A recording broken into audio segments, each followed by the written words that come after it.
And we're back with another episode of Lakers Latest. I'm Gerald Glassford, the host of the Lakers Latest podcast, part of the Fan Arc Network. Please like and subscribe. Subscribe today to get the latest notifications on when we go live on the air with the latest Lakers Latest, brought right to you on YouTube, of course. And speaking of YouTube and liking and subscribing, please hop on over to the main channel for the Fan Arc Network.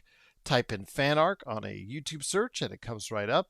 That's their main channel because it's a hub right there with so many different shows featuring so many different teams in the world of sports.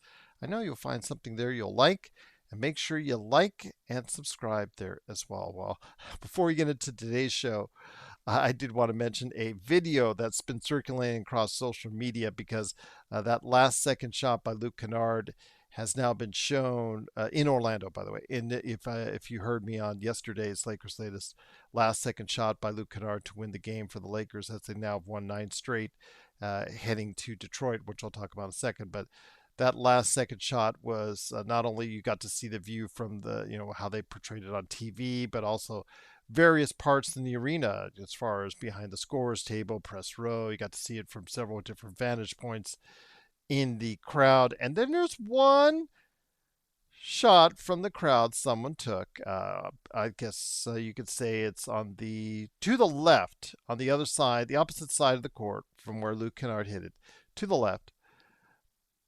There is an interesting shot. It's about 12 rows up from the floor, and in it, in the front of the person taking the video, is a gentleman in a Goga Batazzi jersey, a black Goga Batazzi jersey. And it's funny because the shot is put up by Luke Kennard. It hits, and Laker fans are celebrating. You take a video of that. Orlando fans are shocked because the fact that their team just lost the game. And then there's that Goga Batazzi fan. He is jumping up and down crazily. And at the first chance he gets when he's jumping up and down in celebration, you're wondering, why is a Goga Batazzi fan of Orlando Magic? Why is he celebrating? Well, he takes off the jersey of the Goga Batazzi jersey, and immediately, while he's still in the midst of jumping up and down and celebrating with the people right next to him, is a LeBron James Lakers jersey underneath. If you need a link to that video, I've got the Facebook link on my other channel in the notes. But if you guys want to go ahead and reach out to me on the comments below, and I'll put in hopefully they'll allow me to put it in the comments below as well. So yeah, let me know if you need a look-see at it. But yeah, it's quite amusing indeed. But I did want to mention that to you. But the Lakers can breathe a sigh of relief because for their upcoming game in Detroit, they will have Luka Doncic in the lineup because the NBA did rescind, speaking of Goga Batazzi, they rescinded both Goga's and Luka's technical. So Luka will no longer be suspended because he does not have 16 technicals. I guess the words in regards to insults in regards to each other's family, I guess they thought wasn't egregious enough, or was it the league saying, we didn't want Luka to be suspended for a game against the East leading Detroit.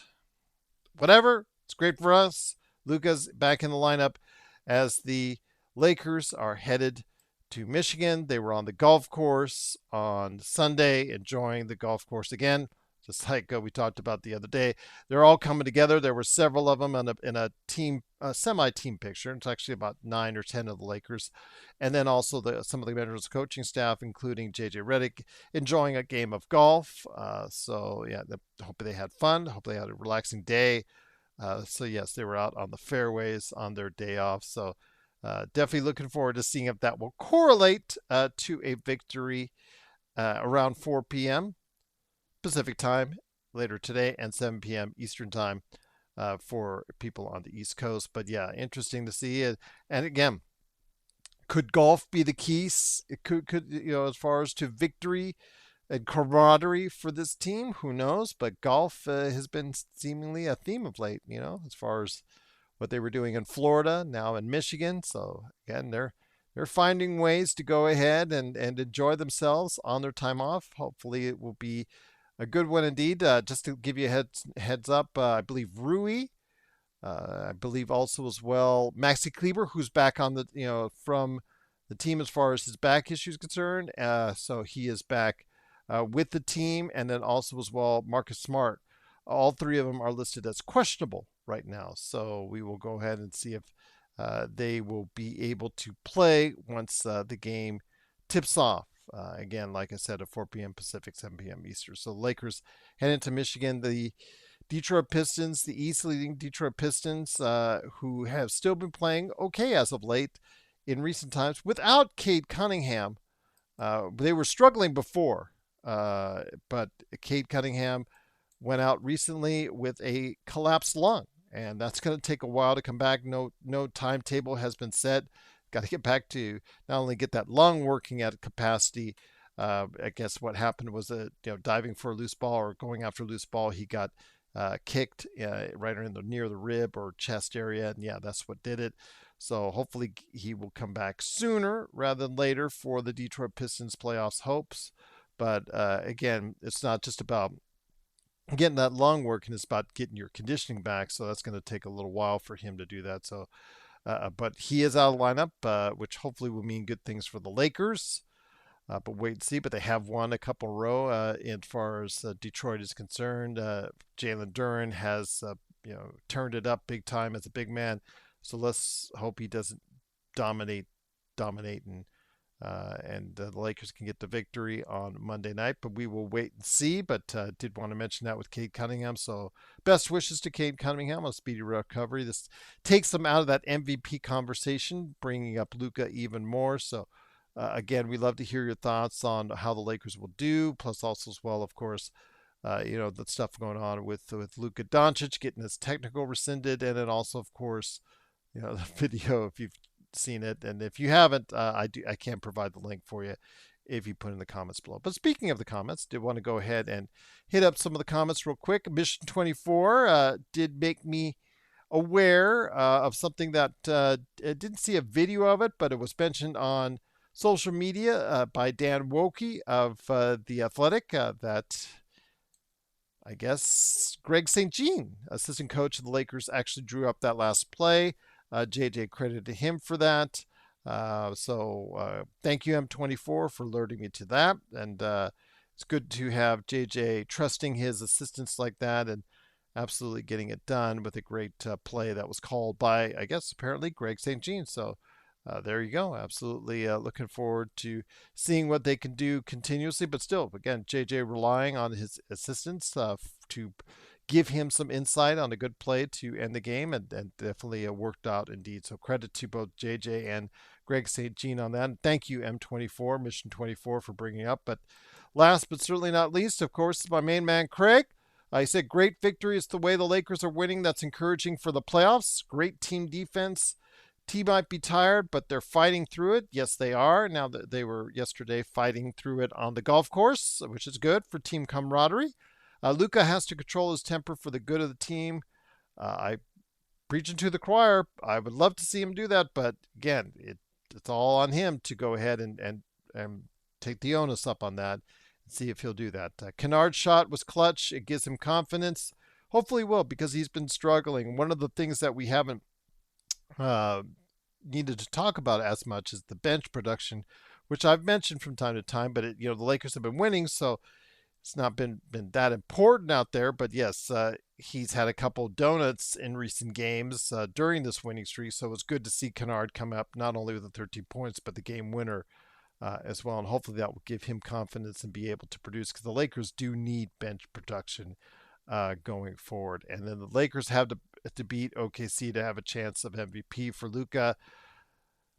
I still think the narrative's already been written for SGA. I think the fact that he's been in there through the entire season with the team, as far as the consecutive streak, the fact that they've been, just the dominant team in the record-wise all season.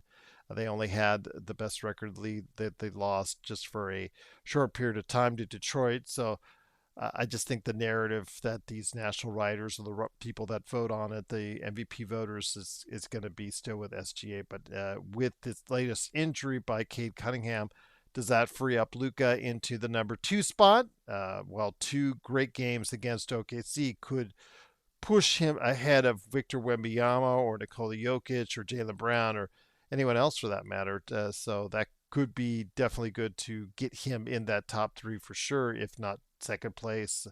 But yeah, first, I just, again, I know you guys all think that Luka's the MVP, and I definitely think that Luka should be strongly considered for that for myself. But again, the narrative out there is they're looking like still SGA. And I know that Isaac was talking about that.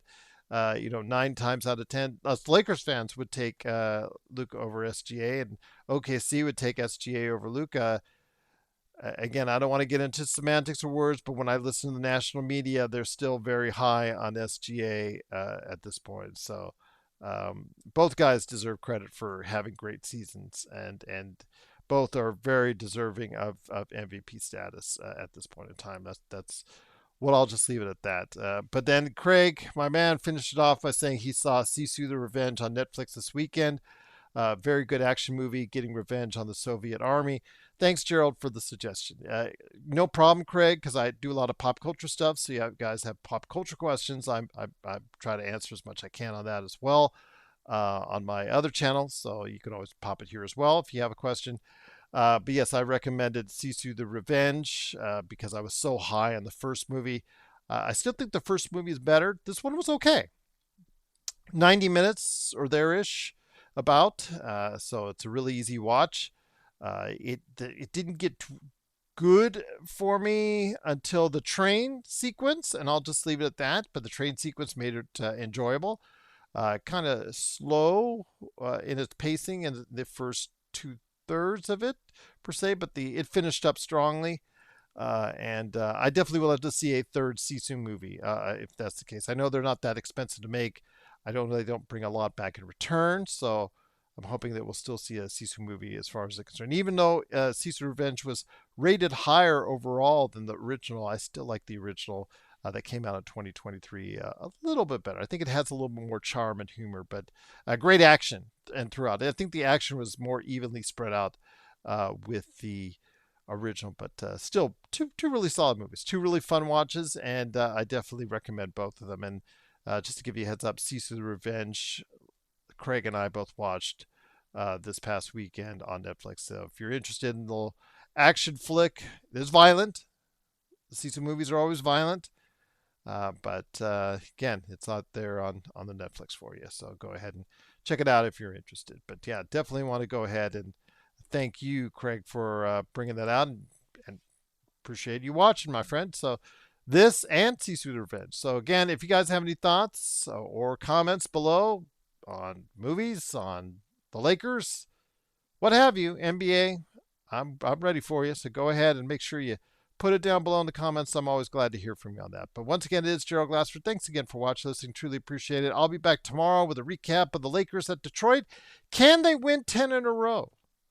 Can they continue this great streak and continue making all of us Lakers fans happy? Well, I'll tell you what, they've already exceeded my expectations on this trip. I said 4-2 and split in Florida and win in Houston. They won in Houston, didn't split in Florida, and they might go 5-1, 6-0, and I'm just gonna be ecstatic. So I'm hoping they'll finish it off strong with 2 more wins, and it'll start on Monday night, hopefully against the Detroit Pistons. But we'll have it covered for you, give you that recap, and let you know what's going on with the Lakers, and also respond to your comments as well. As always, like we enjoy to do, so please, before you head on out, like and subscribe. It really helps the channel out, and it helps my friends at the Fan Arc Network, and of course, right here at Lakers Latest.